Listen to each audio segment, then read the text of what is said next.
8 million tons of plastic land up in the oceans every year because you can't really replace them with any other material. Honestly, plastic is kind of amazing, right? I'm Avni, and today we're diving into a topic that floats in the background of our everyday lives, sometimes literally plastic. Today, we're peeling back the plastic. Not literally, but we're rethinking everything we think we know about plastic. But before you roll your eyes and scroll past thinking, yeah, plastic bad, we know, hold on. What if plastic wasn't the real villain here? What if the real issue was the way that we handled it? Because the truth is, plastic isn't the real enemy here. It's our systems, our habits, and our refusal to look at it as the valuable resource that it actually is. Joining me today is someone who's on the front lines of this conversation, and more importantly, on the front lines of the solution. Dr. Smita Birkar, founder of 5-Hour Cycle, an initiative that's redefining what we do with plastics and how it can actually support circular economies instead of destroying ecosystems. Hi Smita, welcome back, and we're so glad to have you again. Thank you so much, Avni. I am really happy to be back here, and I'm always excited to talk about plastics. I really love the material, and I believe people really have a narrow view of it and also very limited understanding. It's time we need to stop demonizing the material and actually build systems around it. Plastics actually has recently become the villain, right? And I think we need to stop framing it as a villain. And I feel you are focusing the entire conversation on this aspect is really wonderful. Exactly. And that's why I wanted this to be less of a lecture and more of a shared conversation. Because honestly, plastic is kind of amazing, right? It's lightweight, it's durable, it's cheap to make. I mean, it's perfect for circular economies. Am I right? Yes, absolutely. It's durable, easily available, and most importantly, mass produced. So economically also viable. And since it has so many wonderful aspects around it, designing it for single-use application is kind of limiting its usability. And I feel like it's designing a marble statue for like a one-time spoon. It's madness. So plastic should be really used very wisely and very efficiently in terms of the innovation that material has brought from a number of years. Yes, and this madness plays out the worst in the oceans. I mean, I've heard that 8 million tons of plastic land up in the oceans every year. That's insane. That's like putting an entire garbage truck worth of plastic in the ocean every day. And it's not just like 5 chip packets or something. This is just a huge amount, not to mention that these plastics then break down into microplastics, which are ingested by fish and then land up in our food chain. So where does this all end? Yes, and it's actually not like floating around harmlessly. It's also choking the ecosystems. It is said that by 2050, there'll be more plastic in the ocean than fish. And I don't think this is a very good news. And there's a study that says that we might be ingesting about 5 grams of plastic per week. That's like a small credit card or a plastic spoon. And even when we think our plastic waste is going away in the garbage, it's really not, right? It's just collecting and it's breaking down into microplastics, and now microplastics are everywhere, even in the human bloodstream. The FAO actually found microplastics in 114 species of fish. That's just sad, because actually plastic can be a resource. And that's what you're doing at 5-Hour Cycle, right? That's what you're trying to prove. Yeah, that's exactly what we are trying at 5-Hour Cycle. We are trying to work with communities in the urban areas and people from the low income groups to build systems that can treat plastic waste as a resource and not trash. We've curated a MRF facility, which is also called as a material recovery facility, which can handle about 40 to 45 tons of plastic waste, which can include different types of plastic. And also complex materials like thermocol. And even cooking oil, right? Yes, used cooking oil, e-waste, I mean anything that has value in terms of when it's completed its usage. So basically, trash is never a waste. It's actually a resource if one has to really wisely use it. And what does this waste get turned into after it leaves your facility? Where does it go and what happens to it? How is it used as a resource?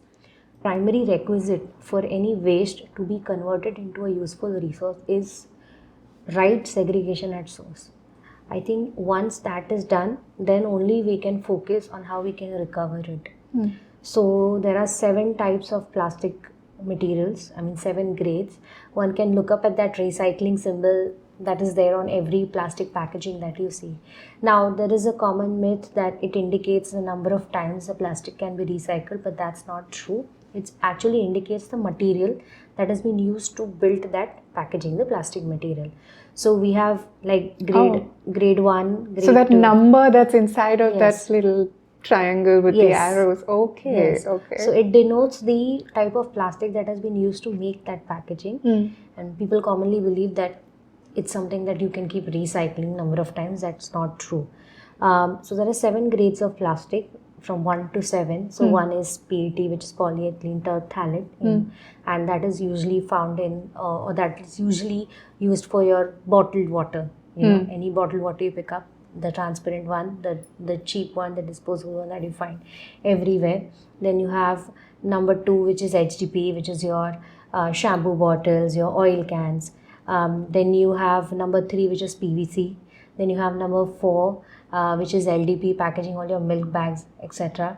Then you have number 5, which is polypropylene, which is all your hard plastic like furniture, your clips, buckles, chairs, tables, all of that.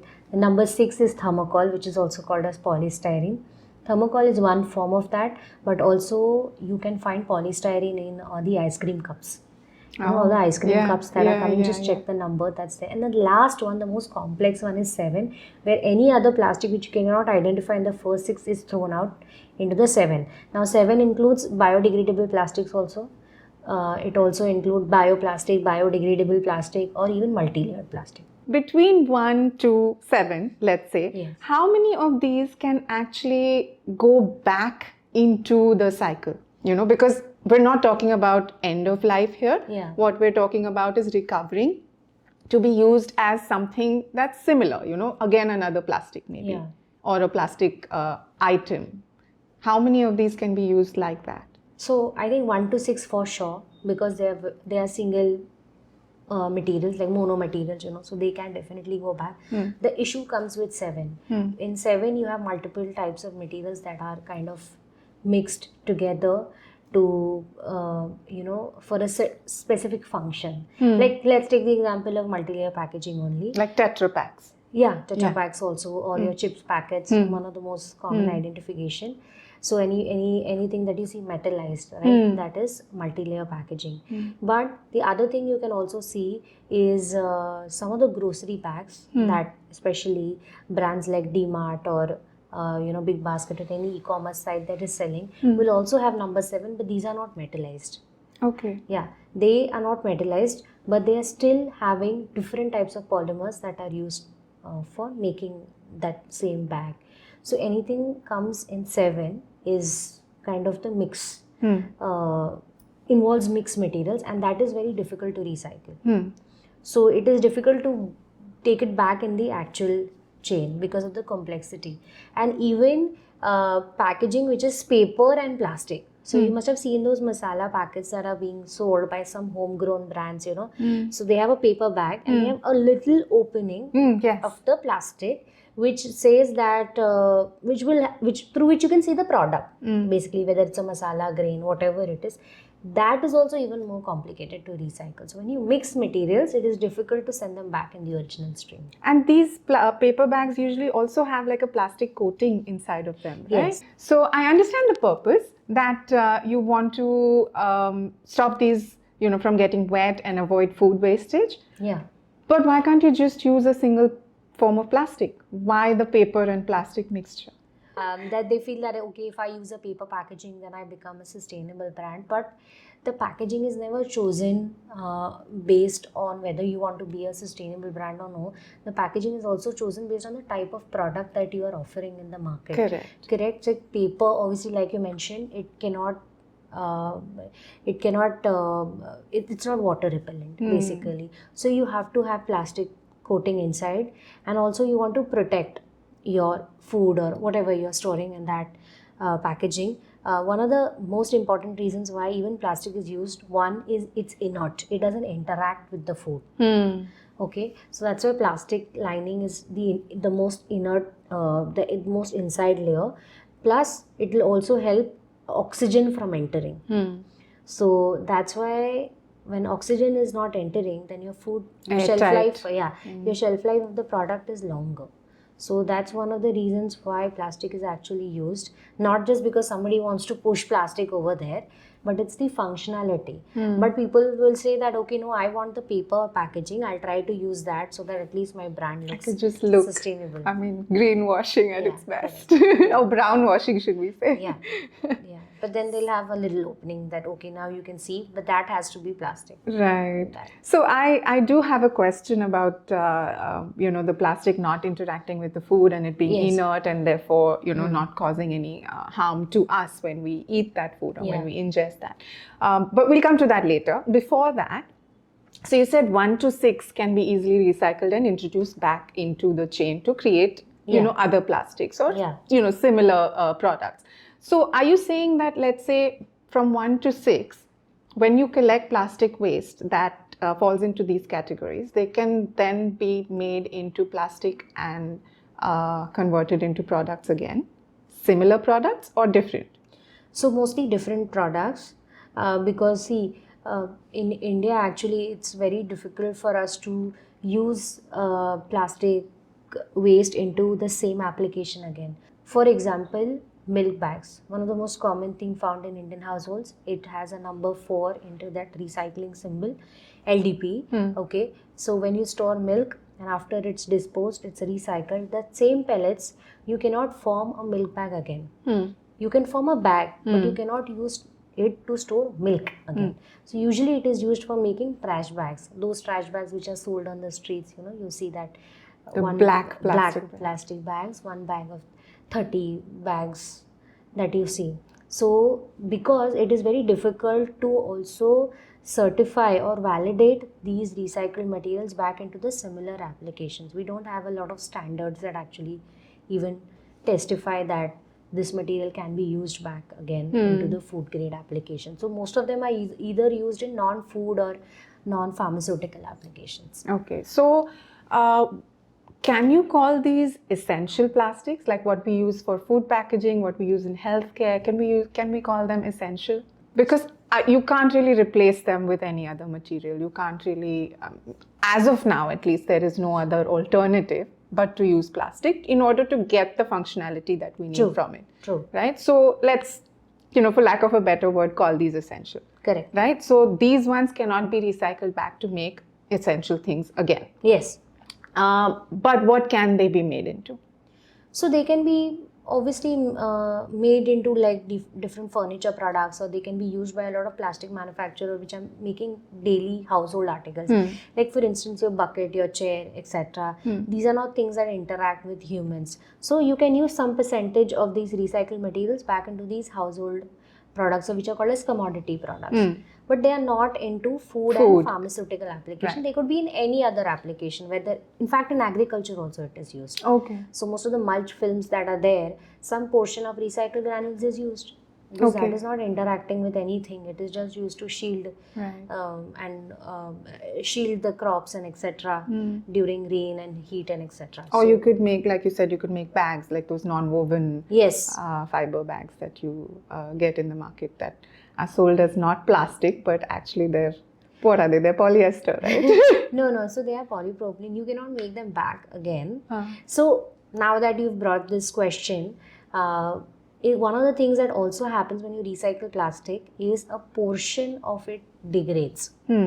Meaning, it loses its original properties once you recycle it. I mean, not 100%, but some percentage of it is. So that's why it's difficult to use it back in the same application. Because when you're using it for the initial application, you actually refer to something called as a technical data sheet, which has all its properties, that I need this flow, I need this strength. But when you recycle it, it loses some of it, and then when you see the new technical data sheet or the recycled plastic, it doesn't match with the original. So that's why it's difficult to take it back to the same application. Right. And are there any regulations that govern that at least a certain percentage of these kind of products, household products, utility products, should be made from recycled plastic, or such and such, manufacturers or producers should incorporate recycled plastic into their manufacturing processes? Yes, so right now there is a regulation that is saying that every manufacturer should use at least 30% of recycled granules. So, but this has to be people who are not manufacturing for either food or healthcare? Yes. Okay. And is that being done? Not really. Well, not because the reason is not intention. Yeah. The reason is actually finding quality granules. Okay. So like I told you, right, you need to find that right technical data sheet to fit. Let's say you are a plastic bucket manufacturer, okay, and you want to use certain percentage of recycled granules. You will try to use that because you will also reduce your cost, but you want that bucket should look the same. It should function the same. So how does the functionality change? Yeah, because I told you, right, the property changes once you recycle it. So that's why the concentration that you add in the initial formulation has to be in such a fashion that the properties of the final product do not change much. So that's why it is important that you find quality granules. And the way the system works in India is the way we trash things and we throw things. It's so difficult to even find quality. People recycling, so there are in the recycling sector we have two sets of recyclers, right? One is registered, one is unregistered. Now very simple, registered are the companies which are actually formally registered with Maharashtra Pollution Control Board, but unregistered is all our informal sector. So there is color, there is different grays that are mixed together and make even some granules. You can't use those granules. You have to really specifically identify this kind of waste, recycle that, and then only use it. So that's why a lot of companies are struggling to find that 30% right type of recycled granules to introduce in their original product. How can we change this situation of having enough good quality recycled plastic granules available to people who want to use them, people who want to make that change? Is it because of these unregistered entities that exist, and can they, be kind of aggregated into one big sort of community and then given guidelines as to how to produce the recycled granules? That's one part of it. Yes, absolutely, we need to integrate those guys, give them the right education about recycling. But it's also the consumer. Because the way we trash things, the way we throw things, we don't segregate at source. And we end up contaminating a lot of good quality plastic that can be actually used. The training starts from household. So we need to first start educating kids, individuals, schools, communities. These are the 7 grades of plastic. This is the application. This is the way you segregate. And then the person who's collecting, like us or any other aggregator or any other NGO or any other person, stakeholder working in this sector, can actually then use a proper sorting method to sort all of these further. But it all starts from the consumer. And the other thing is identification of that, like labeling. We should have proper labeling that this is the material, this is the recycled, this is the recycling symbol, this plastic waste, this plastic is being used, all of that. That's incredible. Personally, I think it's just great that you're prioritizing education, because this behavioral change is really important, right? I mean, otherwise we're just going to be thinking that banning plastic straws is enough. Right. See, straws are symbolic, but there is much more of plastic waste that is there in the ocean. Like we spoke about multi-layer packaging, single-use cutlery, There is also foam waste, like not just thermocol, but PU foam that comes from sofas or mattresses. When you dismantle a fridge, you have a complete layer of PU foam, which nobody knows where should I put this. So they end up throwing in water bodies, which eventually reach into the oceans. So that's more of plastic waste that is there in the ocean, not just straws.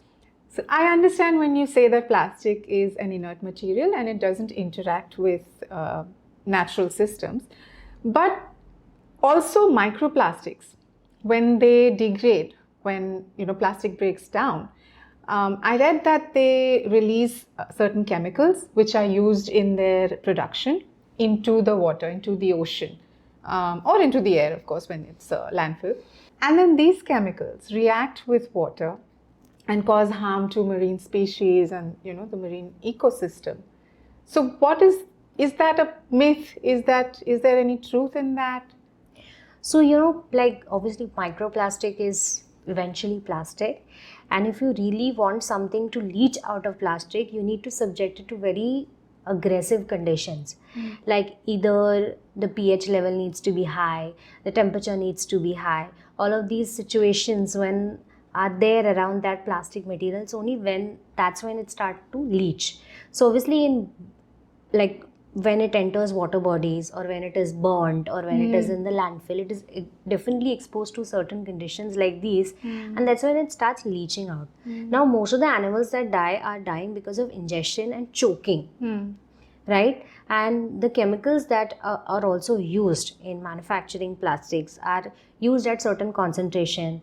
There is a concept called REACH, wherein you can actually identify the impact of these chemicals when they are released. So how do they impact a certain species or certain even humans as such, and they are then used in those concentrations only. But I feel then when we are throwing it out openly and we are subjecting it to aggressive conditions, so any material, whether it's plastic or even other paper or even metal, it starts to rust, paper starts to decompose as well. But plastic is the only one that has a lot of chemicals in it, and even metal has, many other materials do have it. So that's when it starts disintegrating. So most of the animals die because of the ingestion. And the disintegration of those plastic materials obviously then eventually starts leaching out. And not every time it is toxic, but yes, its consumption over a period of time can be fatal. Okay. And then people say just recycle it, but honestly, less than 10% of plastic ever produced has been recycled so far. Am I right? That is true. That's because there are multiple reasons why recycling is currently limited. Obviously, poor infrastructure, the way we are disposing waste, the way we are trashing plastic, behavioral change issues, education, which we are something working on, and most importantly, the market value of this plastic waste, right? Because when we spoke about the grades 1 to 7, right? So 1 to 6 has some cost. So people are open to collect that type of plastic waste. But when you come to category 7, there is no value for that plastic waste. So multi-layer packaging is openly thrown on the road because it has no value. And even people who are handling that, for instance like us or any other stakeholder in this country, they get zero value for that material. So why would somebody be really interested in even handling this material? So these are the reasons why recycling as an overall system is not that efficient in our country. But you're working on something that could utilize multi-layered packaging as a resource for energy, right? Right. Can you tell us a little bit more about that? So plastics obviously have very high calorific value. So if you see in the rural areas, they use plastic wrappers for burning, lighting their chula. That's because they know you can generate fire. Yes. Yeah. So plastics have high calorific value, so they can be a good energy resource, so you can use it in cement factories, etc., for burning, so that you can use them instead of coal. But it's important that first of all that MLP which is collected from the consumer's house is non-contaminated and moisture free, free of sand and everything that can actually hamper its application into the energy sector. So you mean that if it is not cleaned and dried, it could actually not be efficient enough in terms of, the energy that it could generate, or what? Yeah, correct, because the recovery is difficult. So let's say if you give me plastic which is contaminated, as a first level in the supply chain, I would not even collect that, because my vendor is not going to buy that plastic from me which is contaminated. And why would he take that extra effort of drying that plastic, removing that moisture? All of these things add cost. What doesn't add cost is the consumer, who can just dispose it in the right way. No cost involved. But there are multiple costs that are involved when that plastic waste, as soon as it is contaminated, to clean it, to dry it, to compact it. So many different levels of issues come up with one wrong disposable habit. लेकिन in India, यहाँ तो correct बिन में फेंकने के problems हैं, तो धोना सुखाना तो बहुत दूर की बात है. Correct. That is true. That is true. And also, I've noticed, even if we segregate, we clean, we dry, and if we don't partner with someone like 5-hour Cycle, let's say we depend on the BMC or the local waste collectors to dispose of our waste. I have personally seen that they all just pick up the bags and dump them into the truck. Yeah. There is no separate truck for dry and wet. There is no, there's no way to know that contamination is not happening during transportation after they collect it from the consumer's house to wherever they take it to. So then I'm thinking, what is the point? Why am I washing? Correct. That is true. Why am I cleaning? I mean, of course, I partner with you, so I know that it will be taken care of. But say the majority of the public, they don't do that. Yes. Even if they do wash, even if they do segregate, they will leave it at their doorstep and it will be collected by the local bodies. Correct. And this is how they collect. So why that gap? That gap is because we spoke about the market value, right? So if there's no value from those materials, nobody really bothers about segregating it further. And now in Mumbai especially, let's come to the functioning of waste stream. We have around 24 to 30. Is there such a thing? Is there a waste stream? Does it function? Ideally it's supposed to function, but yes, it does. So we have about 24 to 36 wards. Each ward has a separate dry waste center. Each ward has different vans which are dry waste and wet waste. And there are agencies that are appointed at every ward level who are supposed to be managing this waste in the right fashion. So these agencies, that ward officer, and the people who are involved in handling this waste, all of them really need to be very stringent about these actions.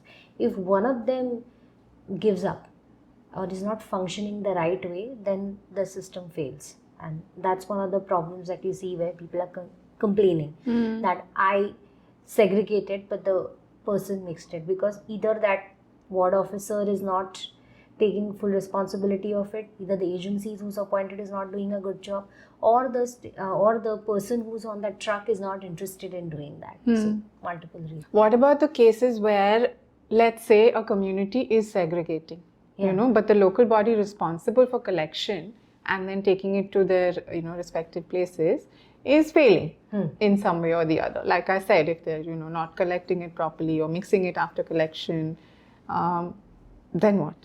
So there are a lot of private players, right? You can always collaborate with them.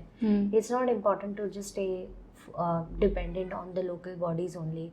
Like you can collaborate with us, or you can collaborate with many other stakeholders who are doing this work independently. Material recovery. Yes. Or you can also set up your own systems, like especially composting. Oh, that I do. That's fine. That's a given. I think everyone should compost because we assume that okay, agar landfill ja bhi raha hai, to kya problem hai? It will decompose there. But that's not what happens, right? It actually emits methane, which is a very dangerous greenhouse gas. Correct. And not to mention that it contaminates the dry waste. Yeah, that is true. That's like a double whammy there. Correct. And it is so easy to compost, really. But I really cannot understand why people don't do it. Why more people don't do it. Yeah. But it's possible that, if you live in like in India, I wouldn't blame people of a certain section of our society because they live in such small houses. Once we went to Dharavi for some work. So they live under very difficult conditions. And for us to expect that they will segregate their waste, that they will compost, that they will, partner with an organization like yours and keep the waste until you can come and collect it.